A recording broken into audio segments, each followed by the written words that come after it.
अम्मी, मुझे इजाजत है, मैं भी जरा जाकर थोड़ा आराम कर लूं। रुक जाओ। हुरिया के झंझट से छुटकारा मिल गया हम सबको। जैसा करोगे वैसा भरोगे। वो बात करने ही वाली थी, मैंने उसकी जबान बंद करके उसे भेज दिया, वो चली गई। आपने बहुत अच्छा किया अम्मी, अब भुगतेगी।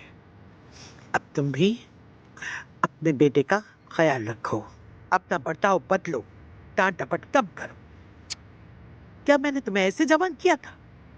तुम नौजवान लड़के पर ज्यादा दबाव नहीं डाल सकते, वो भी एक दमीरदार है तुम्हारी तरह, अदनान की तरह। उसका साथ देना चाहिए, ताकत बनना चाहिए उसकी। मैं उसका साथ देता हूँ अम्मी, मगर नवीन की चिक-चिक तो कभी बंद ही नहीं होती। छोड़ दो उसे। अरे बेटा, औरतें हमेशा बोलती रहती हैं, फिर आखिर खामोश हो जाती है। ये क्या है? क्या अम्मी, क्या है? ये नवीन का परफ्यूम तो नहीं है? नहीं अम्मी नहीं, आप ये कैसी बातें कर रही हैं? तुम जानते हो मैं क्या कह रही? ऐसा कुछ भी नहीं है।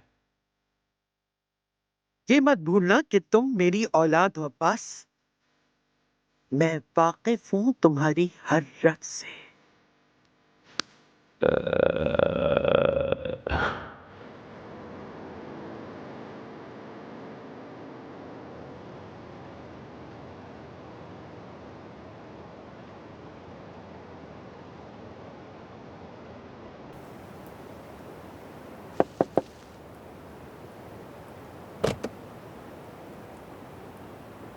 भाई, आपने मुझे कैसे ढूंढा? जाहिर है लतीफ तुम्हारा बड़ा भाई हूं, कैसे नहीं ढूंढ सकता तुम्हें।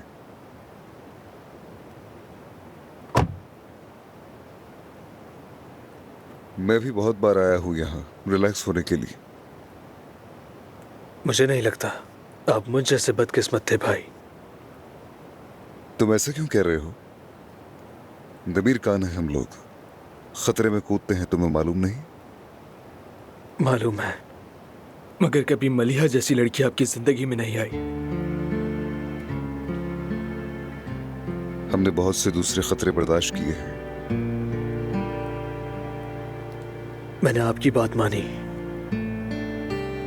आपने मुझसे कहा था कि असल मर्द कभी अपनी औरत को नहीं छोड़ता। मैं अपने खानदान से लड़ गया, और अब देखें क्या हो रहा है। ठीक है, ये तो सिर्फ 3 लाख रुपए थे। तुमने सिर्फ इतने पैसों में अंदाजा लगा लिया कि वो कैसी लड़की है। सोचो अगर शादी कर लेते तो क्या होता।